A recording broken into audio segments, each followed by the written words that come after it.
안녕하세요. 오늘은 서울의 그 목동에 있는 이정근 세무사님을 만나러 왔습니다. 그래서 제가 알려준 주소로 택시를 타고 열심히 왔는데 이 건물 자체가 다 세무사들밖에 없는 것 같아요. 와, 근데 제가 이 주위를 둘러봤는데도 세무사가 없거든요. 근데 여기 왜 이렇게 세무사들이 모여 있는지를 모르겠네요. 뭐 층별로 다 세무사가 있는 것 같습니다.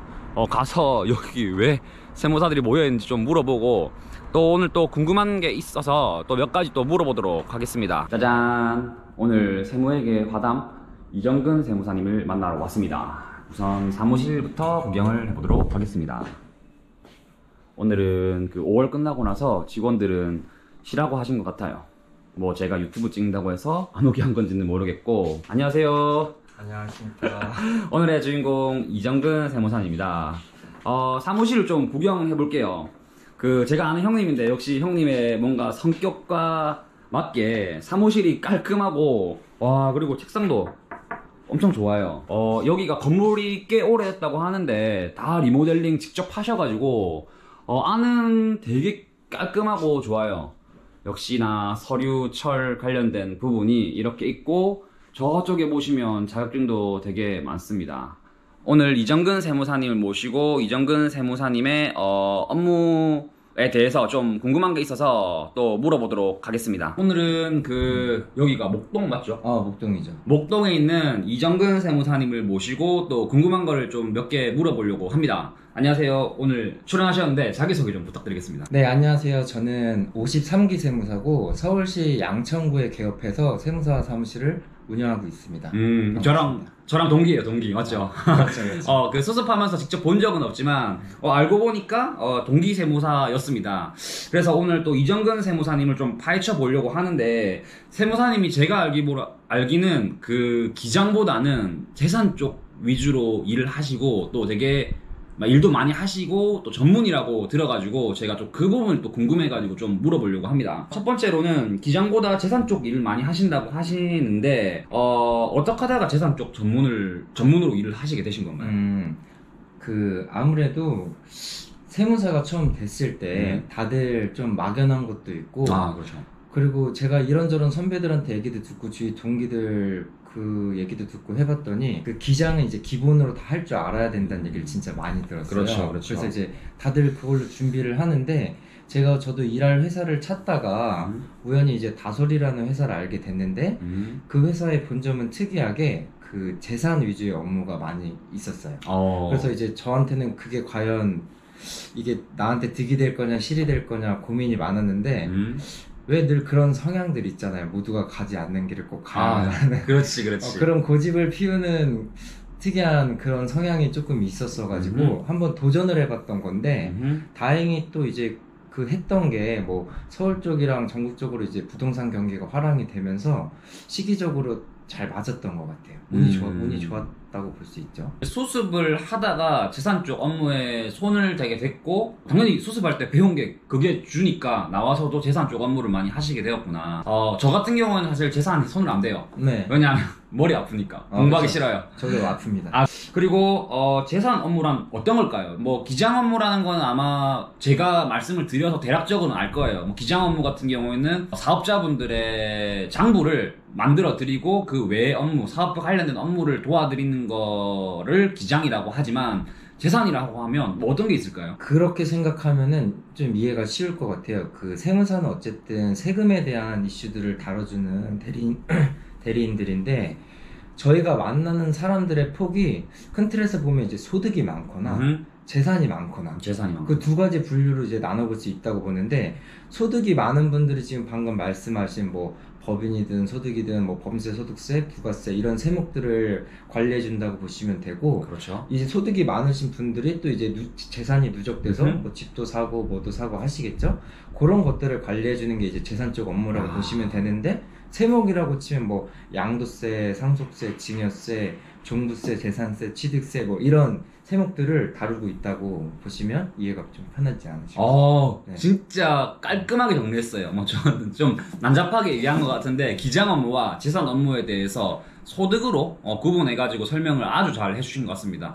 뭐 무튼 재산이란 이런 업무다라고 말씀을 하셨고, 또 세 번째로 기장 업무랑은 달리 재산 쪽은 일이 자주 들어오지 않는 걸로 알고 있어요. 저 같은 경우에는. 그래도 할만한 업무인가요? 왜냐하면 사업자들은 쉽게 또 세무사들한테 연락을 와서 내 기장을 해달라고 하지만 그래도 지금같이 또 경기가 안 좋은 시기 때도 재산 업무가 그래도 많이 들어오는지 그게 좀 궁금합니다. 시기적인 영향도 굉장히 많이 타는 편이고 어쨌든 정부가 여러 가지 정책들 중에 어떤 의도한 바를 이루기 위해서 세제도 많이 끌어다 쓰는데 그럴 때 부동산 대책도 나오고 여러 가지 이슈들이 많이 생겨요. 그럴 때는 상대적으로 문의도 많고 상담도 많고 어떤 실행들도 많고 하고 반대로 지금 작년 한 중순 하반기 이후부터는 서울도 부동산 시장이 조금 얼어붙고 뭐 위축이 많이 되고 하락장이 진입했다고 하고 이런 추세인데 이럴 때는 사람들이 아무래도 조금 더 조심스럽고 관망으로 돌아서고 하다 보니까 거래도 줄고 상담도 줄고 이런 경향이 아무래도 있는 편이죠. 이게 기장이랑 다르게 재산은 확실히 좀 시기나 아니면 또 경제 이런 거에 되게 영향을 많이 받는 업무인 것 같습니다. 사실 기장 업무는 오히려 큰 차이가 없었어요. 왜냐면 제 생각인데 좀 안타까운 얘기긴 하지만 경기가 안 좋을 때는 폐업 문의가 또 되게 많이 왔어요. 그렇기 때문에 끊임없이 또 경기가 좋을 때는 또 오픈, 새로 개업하는 문의가 많이 오기 때문에 기장 업무는 큰 차이는 없었지만 재산 업무는 확실하게 또 그 이슈가 있을 때 또 연락이 많이 오는 그런 좀 시기를 타는 일인 것 같긴 합니다. 그러면 결론은 나라에서 세법을 더럽게 어렵게 만들어 버려가지고 해야지만 문의가 많이 온다는 거네요. 아무래도 훨씬 많아지죠. 그런 경우에는. 그럼 어쨌든 재산을 만약에 하시는 세무사라고 하신다면 하실 거라고 하시는 세무사님이라고 하신다면 정부에다가 세법을 어렵게 만들어 달라고 하셔야겠네요. 네. 그리고 부지런해야 돼요. 왜요? 대책이 나면 그렇죠. 아침부터 이제 전화기가 울릴 거예요. 그렇구나. 그 대책에 대해서 뭐 향후 어떻게 그렇지. 하는 의견도 구할 수 있고 본인 케이스를 물어볼 수도 있고 그래서 이번 부동산 대책이 되게 많이 나왔었는데 그때 이제 피해자들 중에 세무사도 있지 않나. 그렇겠죠. 눈 뜨면서 전화 받고 시작하니까. 맞다. 그런 것도 있죠. 뭐 전화 온다는 말은 그만큼 문의가 많다. 문의도 많고 돈도 많이 번다는 말이니까 좋은 얘기죠.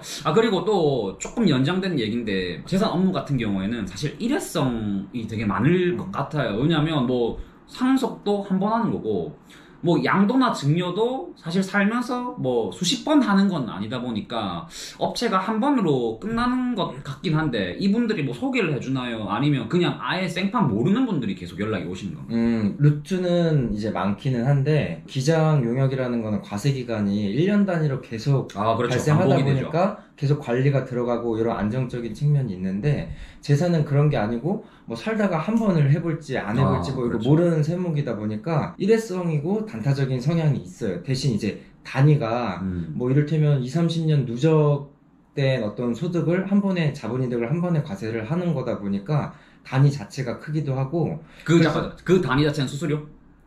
그 재산가액도 크고 수수료도 네네. 둘이 연동이 되겠죠? 네네. 뭐 그렇기도 하고 한번 이제 작업을 해보셨던 분들은 또 이제 필요성을 많이 인지하셔서 그 이후에 추가적인 작업도 많이 의뢰하시고 아니면 또 이제 지인분들도 소개를 해주시고 또 이제 찾아보고 오시는 분들도 있고 최근에는 세무사님들이 또 일을 많이 가져다 주기도 하세요. 변호사님, 세무사님, 회계사님들이 그런 문의가 이제 또 각자 다 들어오니까 또 복잡해지고 하니까 맞아. 그런 처리를 의뢰하시는 분들도 이제 많아졌죠. 맞아요. 세무사들이 왜 의뢰를 하냐라고 하는 거는 사실 저도 세무사지만 재산 쪽 업무를 잘 안 보다 보니까 복잡하거나 이런 거는 제가 선뜻하기 무섭죠. 사실 실수를 해서 뭐 가산세를 내거나 하면 문제가 될 수 있으니까 오히려 잘하는 세무사님들한테 부탁을 의뢰를 합니다. 그게 잘못된 게 아니고 저는 잘하는 사람이 하는 게 맞다고 생각합니다. 뭐 이렇게 말하면 뭐 네가 세무사냐 재산도 모르는데 라고 하는 분이 있을 수도 있어요.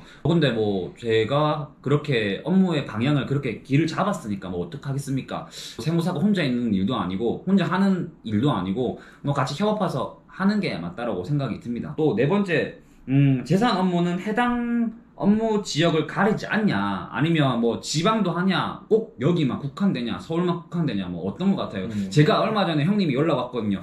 유신아 그 부산에 뭐 이런 일이 있는데 뭐 몇 개를 물어보더라고요. 그래서 내가 이 형님 선 넘네. 뭐야 이거 서울인데 부산까지 와? 그래서 제가 궁금했어요. 도대체 업무는 전국적으로 하는 건지 아니면 그 케이스만 그랬던 건지. 그런 건 아닌데 아무래도 제가 서울에 개업을 해서 운영을 하다 보니까 접점은 서울이랑 수도권이 높은 건 사실이고 사실 소개를 받다 보면 지역에 대한 제한은 없어요. 부산도 있고 뭐 광주도 있고 순천도 있고 제주도도 있고 북한 빼고는 다 있어요. 아 북한. 네. 저는 네. 북한이랑 제일 가까운 백령도에는 거래처가 있습니다.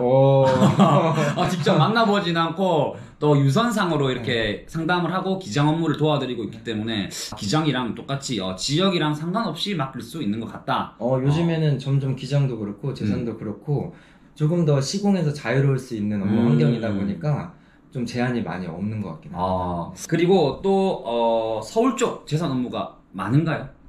아무래도 이제 재산을 한다는 건 아까 말씀드린 것처럼 이제 재산가액이 높아서 부담하는 세금이 높다 보니까 이제 고민이 시작되는 건데 서울 쪽이 상대적으로 뭐 부동산이든 이런 것들이 가액이 높다 보니까 고민하시는 분들이 더 많겠죠. 그래서 문의도 더 많고 재산 쪽 업무를 하기 좋은 환경이다. 공급이 조금 더 많다. 그렇죠. 지금까지 재산 전문으로 하는 이정근 세무사님을 모시고 재산 부분은 어떤 건지에 대해서 조금 얘기를 해봤습니다. 또 이 커트 끊고 나서 다음번으로는 또 이정근 세무사님과 실사례로 알아보는 얘기를 좀 하려고 합니다. 또 제가 인터뷰 전에 미리 몇 개 어떤 거 할 거냐 물어보니까 정말 획기적이더라고요. 그래서 그런 부분에 대해서 또 얘기를 해보도록 하겠습니다. 감사합니다.